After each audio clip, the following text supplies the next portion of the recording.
Alright, I'm going to try to make this quick because I live in a house that for some reason does not have air conditioning, and California is trying to murder its own residents at the moment. So breathing through this mask is an absolute pain. Also, I will not be covering topics that have already been discussed far too much, such as Herdiderder, Revert Recoil, and Herdiderder, Remove Jaeger. While I do genuinely believe these are things that would make Escape from Tarkov a better game, it's not even beating a dead horse at this point. There's no body left. It's literally just bones. So I'm not going to cover those topics. This is something that has been talked about quite a bit. They need to add vaulting. I don't know why in a game like Escape from Tarkov vaulting isn't a thing. I don't think they need to remove jumping. I've heard some people talk about that. I think that would be going a little bit far, especially since you wouldn't be able to get into some of the cheeky-breaky spots that I like to get into with jumping. That being said, vaulting is definitely something that should come to the game, because I'm certain everyone knows the frustration of trying to jump through a window or something and failing 5 different times, and if there's a grenade in the room with you, well, you're in for a very, very, very smashy day. So yeah, vaulting should definitely be added. Something that I think is really good for offline mode would be to add a respawn function just for offline mode for people who are just messing around and playing with each other. A respawn would be very, very nice, because otherwise it's, one person dies, 2 people die, and then you have to wait for everyone else to die, and then you all have to wait for the loading screens again. I think a respawn option could be pretty cool. I believe that the flare pistol, I forget its exact name, but the flare pistol, the one that is super hard to obtain, it's hard to also obtain ammo for it, and it is really easy to lose. I think that item should have its own special slot similar to melee, or it should at least be able to go into the alpha container. I understand that there are going to be some people who have a problem with it. It would be pretty annoying for people to just constantly have these and spam the hell out of them. That being said, the barter is enough of a pain in the ass to actually acquire this thing that I think we wouldn't run into too many problems of them being literally everywhere. With the way it is right now, it's really hard to obtain. Its ammo's similarly hard to obtain. It's a bit more common, but it's still definitely not frickin' everywhere. So I really think that this thing should have its own special slot, especially since airdrops are really good for drawing in PvP in a game where dedicated loot areas are very rare now, so it's hard to get a large amount of people converging onto one spot. So I think airdrops could remedy that, and if we made this thing its own special slot, it would become far more common to actually be used, and I think that could be very beneficial, not only for people who are looking for PvP, but also people who want loot and are willing to fight for it. So I think that that would be very cool. Sticking with the flares, the flare colors I think should call in different airdrops. I don't understand why only red airdrops call in whatever hell kind of airdrop you can. I think that each one of them should correspond to a different thing. This would make it, actually kind of valuable information to see a flare pop up. That way it's like you have a jump start on whether or not it's worth going after. But also it gives people a choice, and knowing what they're gonna get is definitely something that's kind of nice. It also just makes more sense. I don't know, you shoot up one red flare and some guy in a cargo plane looks down and sees, yes, they want items, and just grabs a random crate from the warehouse and throws it out the back of the plane.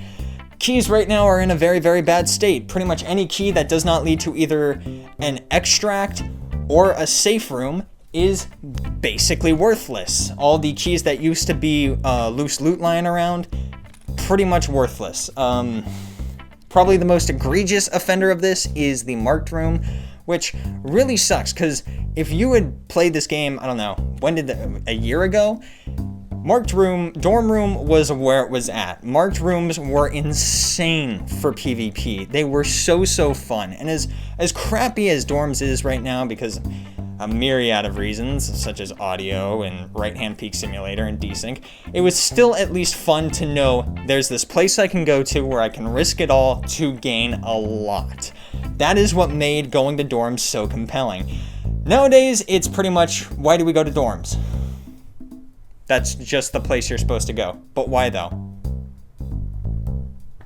There's literally no reason to go to dorms nowadays. There's no reason to go to any of the marked rooms. You can very rarely find a key tool or something, and I think that's pretty crappy. Here is what I think could improve it. If they didn't want to restore the keys to their original glory of either 25 uses or unlimited uses, I don't know what kind of papier-mâché-ass keys these cultists are making, but if they wanted to keep them at 10 uses, I think that the keys should be a guaranteed spawn on cultists. That would actually make cultist hunting a lot more rewarding. Also, the marked room should be restored to its former glory of being able to have high value cases. I'm not sure why they were completely stricken. I think that it was better when you could get weapons cases and sick cases and medical cases. And a way they could balance this sudden influx of loot is, instead of making the marked room available every single raid, maybe they could have some symbol written on the door or something that says an offering has been left, and that means that there's loot in there. But if there's not that symbol, it means that the marked room is empty because the cultists haven't dumped their crap in it yet. So that could make it so they're still worth going to just to check at the bare minimum, but there's not going to be the massive gold mine of loot that they once were. I think that could be pretty cool.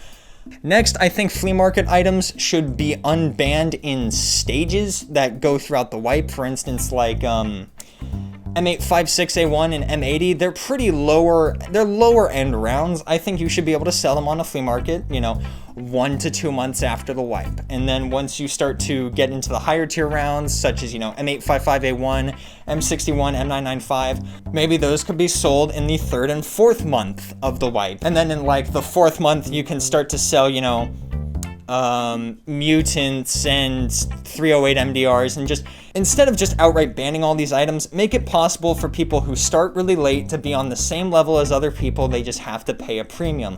I think that this would be a good way of doing it because it prevents people who unlock the flea market early on from absolutely dominating with just top of the line gear immediately. This one might be a little controversial. Stop making anti-cheater updates that just punish the regular player base. I understand that cheaters are a huge problem. I understand that we want to do something about that. I am not complaining about that. However, my friend who's an absolute sweat at the game, he hasn't showered in 7 months. He smells real bad. Let me give him the soap. So I understand what they were trying to do with this.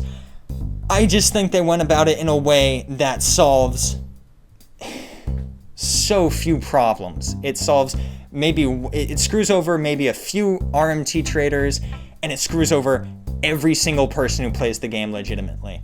This isn't one of the ones I'm more on the fence on, but I think fence items that you buy off of him, I think they should be marked as found in raid. It makes him not entirely completely useless. Like, seriously, fence is absolutely worthless in the current state of the game. I think that if he sold stuff as found in raid, it could actually make it so that he has a purpose other than, the occasional buying a red key card off of him for 5 mil. But that's so absolutely rare, it's barely even worth mentioning as an up to him. Next, we have the most important points of the video.